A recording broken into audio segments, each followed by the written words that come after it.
Hello guys. तो आज की इस वीडियो के अंदर में निफ्टी 50 और निफ्टी बैंक के चार्ट्स को एनालिसिस करेंगे और आज की ट्रेडिंग के लॉजिक को डिकोड करेंगे और कल के लिए एक बेस्ट ट्रेडिंग सेटअप कैसे बना सकते हो तो सारी चीजें बताऊंगा। यहाँ पर देखिए, मैं निफ्टी 50 का डेली टाइम फ्रेम के हिसाब से मैं हूँ। यहाँ पर थोड़ा सा स्ट्रक्चर्स में समझा दे रहा हूँ, एक्सप्लेन कर दे रहा हूँ, क्योंकि देखिए आपको जब तक ये आपको क्लियर नहीं होगा कि मार्केट किस डायरेक्शन में जाएगी, मार्केट का स्ट्रक्चर्स क्या है, तब तक आप ट्रैप मार्केट के अंदर में होते ही रहेंगे और आप अपने कैपिटल को लॉस करते रहेंगे, लूज करते रहेंगे। तो देखिए, यहाँ बैंक निफ्टी 50 का चार्ट्स आप देखिए कि मैंने यहाँ पर दो कंडीशंस एक्सप्लेन किया था। मेरा प्रीवियस वीडियो भी आप देख सकते हैं। पहला बताया था कि या तो मार्केट ऐसा कर सकती है कि टाइम स्पेंड करके ब्रेकआउट देगी तो अच्छा मूव आएगी, लेकिन यहाँ पर देखिए प्राइस ने क्या किया, ऊपर की तरफ गई, फिर नीचे गई, फिर यहाँ से नीचे की तरफ बड़ी बड़ी कैंडल बना करके एक यहाँ पर देखेंगे तो ऊपर साइड की तरफ गई है। देखिए यहाँ पर एक चीज मैं बताया था कि ये जो कैंडल, ग्रीन कैंडल आपको दिख रही है, फिर यहाँ पे रेड कैंडल दिख रही है, ऐसे ही 4-5 दिन ऐसे कैंडल बनाती, देन आपको ब्रेकआउट देती तो एक स्ट्रॉन्गली शार्प मूव आपको दिखती अप साइड की तरफ, जो कि लगभग 24,617 के आसपास आ सकती है।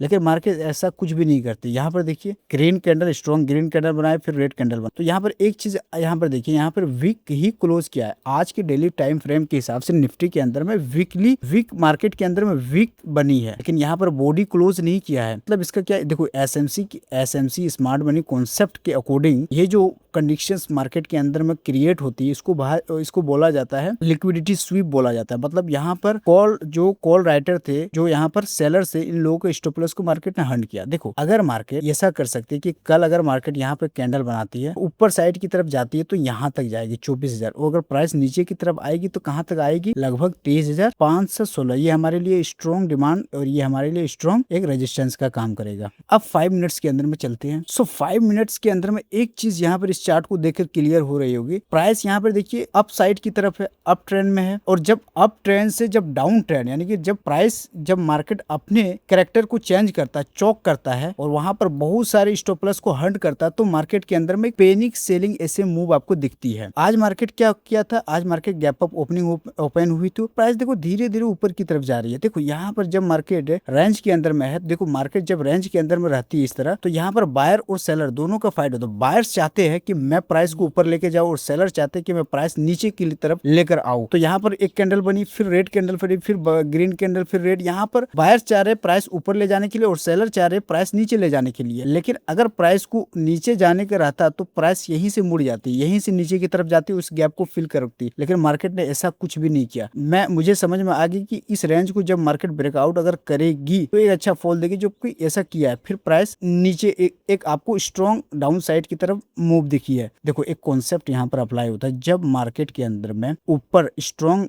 बाइंग आपको दिखती है तो स्ट्रॉन्ग आपको सेलिंग भी दिखेगी, उसके बाद प्राइस कंसोलिडेशन के अंदर जोन में जाती है, जो कि मार्केट ने ऐसा किया भी है। दोनों तरफ यहाँ पर स्ट्रॉन्ग मूव दी, फिर यहाँ पर स्ट्रॉन्ग डाउन साइड की तरफ मूव दी और मार्केट साइडवेज चली गई, और साइडवेज जाने के बाद फिर प्राइस जैसे ही यहाँ पर क्या किया, यहाँ पर जैसे ही बायर्स की स्टॉप लॉस को यहाँ पर हंड किया, यहाँ पर बायर्स की स्टॉप लॉस को हंड किया, वैसी स्ट्रॉन्ग आपको मूव यहाँ पर दिखी है।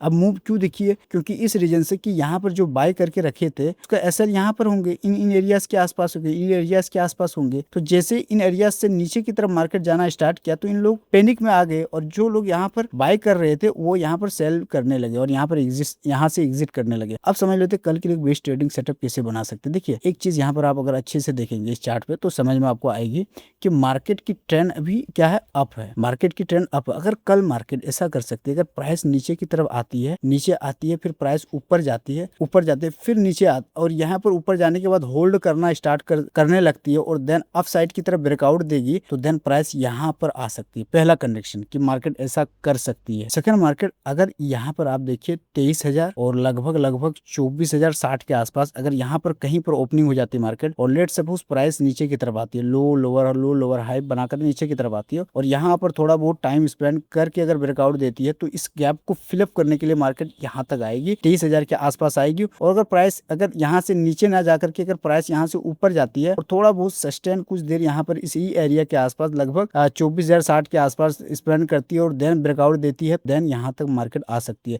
लेकिन अगर मार्केट ऐसा कुछ नहीं करती, हमें दिखती है कि मार्केट ऐसा कुछ नहीं करती, गैप अप डाउन ओपनिंग होती है मार्केट के अंदर में, लेट सपोज कि यहाँ से जोन में ओपन होती है, तो प्राइस अगर यहाँ से नीचे आती है स्ट्रेट वे, फिर प्राइस ऊपर की तरफ जाती है, नीचे से ऊपर से नीचे की तरफ आई, फिर ऊपर की तरफ गई और फिर होल्ड करने लगे। अब यहाँ पर दो कंडीशन हो सकती है। पहला कंडीशन, मार्केट ऐसा कर सकती है कि या तो प्राइस यहाँ पर जो जिन लोगों ने शॉर्ट किए, सेल किए है, जिनका जिनका स्टॉप लॉस यहाँ पर लगी हुई है, तो प्राइस यहाँ से ऊपर जाएगी, स्विंग हाई लगाएगी, देन नीचे आ जाएगी। अगर ऐसा कंडीशन होती है तो आप पी बाय कीजिएगा, और अगर इस रेंज को ब्रेकआउट स्ट्रेट वे कर देती है फिर भी आप पी को बाय कीजिएगा। तो ये था। और अगर मार्केट अगर ऐसा करती है, लेट सपोज आप एज्यूम कीजिए कि मार्केट यहाँ पर देखिए इस एरिया पर, यहाँ से और यहाँ पर लगभग 24,040 और 24,200 के बीच में ओपनिंग होती है, और ओपन होने के बाद समझिए कहीं पर ओपनिंग होती है, ओपन होने के बाद इस रेंज तक आने देना है, और थोड़ा बहुत आने के बाद अगर इसी रेंज के आसपास होल्ड करती है तो आप कॉल को बाय कीजिएगा। और अगर नीचे आती है और थोड़ा बहुत यहाँ पर सस्टेन करती है, होल्ड करती है मार्केट के बाद ब्रेकआउट देती है, तो फर्स्ट टारगेट आप यहाँ तक लेके चलिएगा। तो बेस्ट से बेस्ट मतलब सेटअप मैं बता दिया। देखो मैं ऐसे किसी तरह नहीं बोलता हूँ, मैं जो भी प्रेडिक्शन देता हूँ, मेरा 2 वीडियो आप देख लीजिएगा, वो 2 वीडियो मार्केट वैसा किया भी है। तो मैं ऐसा नहीं कि जो माइंड के अंदर में आया वो मैं बोल दिया, मैं कंप्लीटली आपके लिए रिसर्च करता हूँ, लॉजिकल वे से चार्ट्स को एनालिसिस करता हूँ, फिर जाके ये सेटअप आपके लिए एक्सप्लेन करता हूँ।